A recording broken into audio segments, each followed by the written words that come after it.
Si yo voy a poner al frente de mi comunidad, y al frente voy a ir a decir a un colono, señor, ¿sabes qué? Tú tienes que salir de acá porque este territorio ahora nos pertenece. Es un riesgo porque nosotros ya corremos hace tiempo ese riesgo.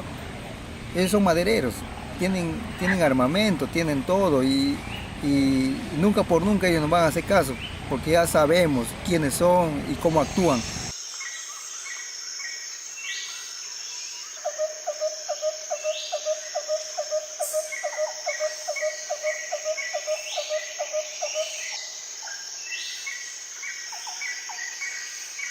Tú sabes que mi papá nunca me lo va a devolver su vida, ¿no? Y estoy un poco, ¿no? Agradecida a ustedes, a todos los jueces, ¿no? Y el único lo que yo pido, ¿no? Que ya pues que cumpla la condena.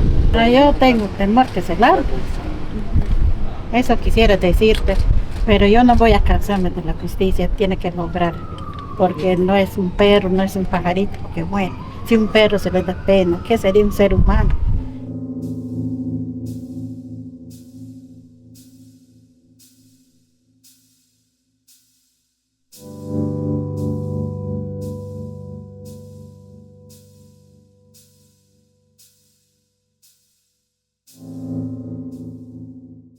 El caso Sahueto es emblemático porque muestra cómo los pueblos indígenas son defensores de su territorio, defensores de la Amazonía.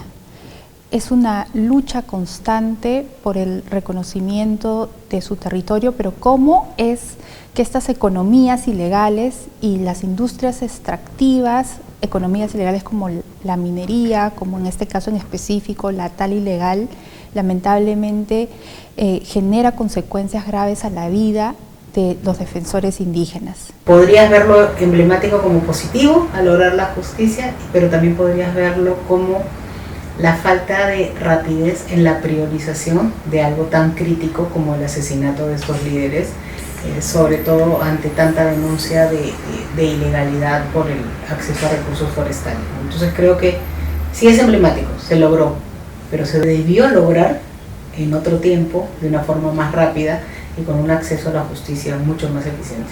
Sahueto es emblemático porque significa no solamente la primera sentencia condenatoria en segunda instancia del Poder Judicial frente a un caso terrible de asesinato de 4 valerosos dirigentes, pero no solamente por esa razón es emblemático, sino también porque significó un proceso en donde también es un referente para lo que es la justicia intercultural, ¿no? La sentencia y varias etapas de las audiencias fueron seguidas en base al idioma xénica y además porque implica esto un paso, una ruta que deben seguir la justicia.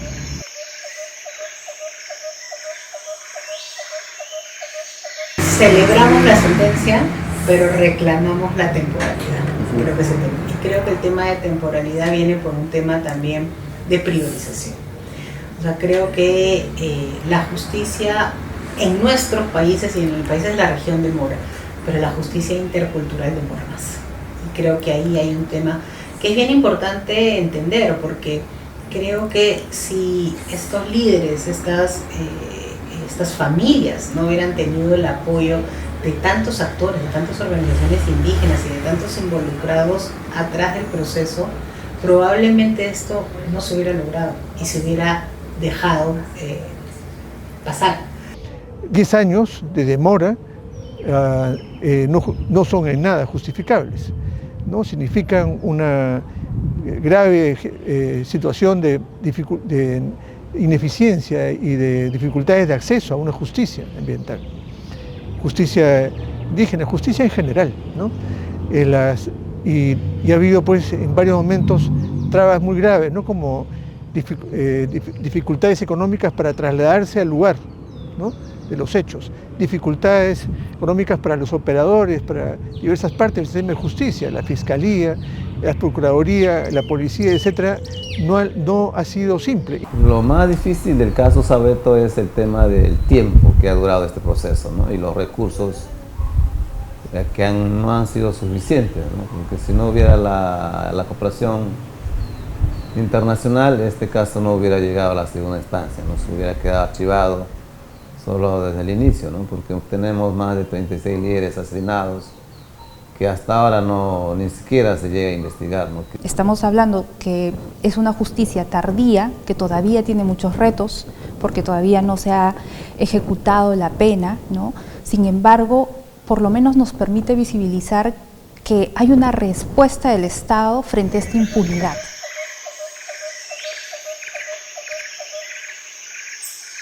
Recursos naturales, o sea, la madera, el oro o la ilegalidad con la coca, cada vez dominan más los mercados.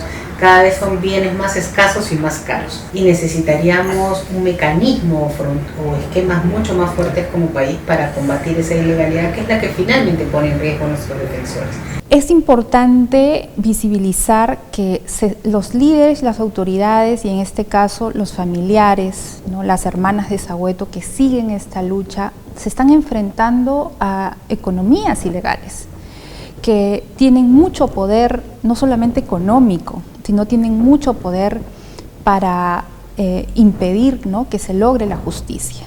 Lamentablemente, las actividades ilegales, la minería ilegal, narcotráfico, la tala ilegal, están creciendo, están irrumpiendo fuertemente, pero nada será viable, ninguna política pública, proyecto de inversión, plan de vida de los pueblos indígenas, si es que no se enfrenta en manera efectiva las actividades ilegales, que además está soportada por crimen organizado y además también por crimen transnacional.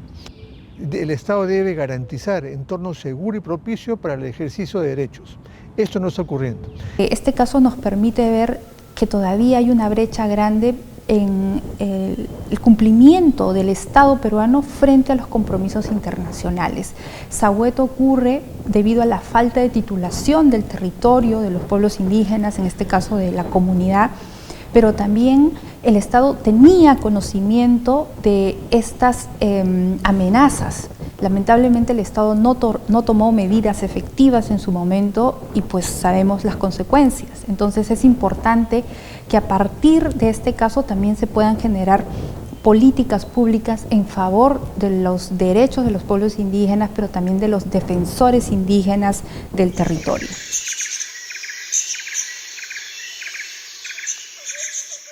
Desde la base de datos de IDECEP se ha determinado que son aproximadamente desde el 2013 a la fecha más de 35 casos de defensores indígenas asesinados. Sahueto es el primero que llega a esta segunda instancia, pero por ejemplo tenemos casos como el de Quinto Inuma, que también lo están llevando en este caso el IDL, ¿no?, que todavía siguen en investigación, ¿no? Entonces nosotros esperamos que también desde el movimiento y con el apoyo de aliados podamos dar seguimiento a los otros casos para que se logre la justicia y una sanción ejemplar para los responsables. Esta es una lección muy fuerte para que la justicia peruana no repita una situación como la de este caso, pese a la sentencia confirmatoria. Lo que ha ocurrido son 10 años de espera, ¿no? Se trata, pues, son condiciones que se tienen en varios de los casos que están todavía pendientes, ¿no? Son lugares alejados, son comunidades vulnerables que tienen dificultad de acceso lingüístico, económico, de acceso a justicia, de no haber tenido un respaldo. Probablemente este caso hubiese sido olvidado.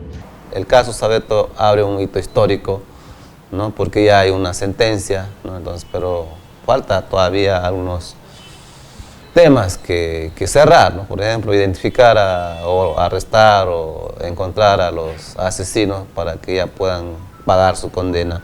El caso Sahueto, al caso de Quinto, al caso a todos los demás líderes indígenas, te da una luz de que se puede lograr una justicia. Ahora, tenemos la sentencia, falta hacerla efectiva, ¿ya? Que es otro punto. Te da la luz de síguelo, que lo puedes lograr y puedes finalmente conseguir esa justicia que buscan los familiares o que buscan las propias organizaciones por los líderes. Pero los procesos son muy largos, los costos son muy altos y los niveles de intervención de las organizaciones y de todos aquellos que nos acompañan son de larga lucha. Entonces, esperemos que se pueda en todos, esperemos que esto marque una pauta de cómo se va a lograr, pero realmente No lo sabemos. ¡Justicia para Sahueto! ¡Justicia! ¡Justicia para Sahueto! ¡Justicia! ¡Justicia para Sahueto! ¡Justicia!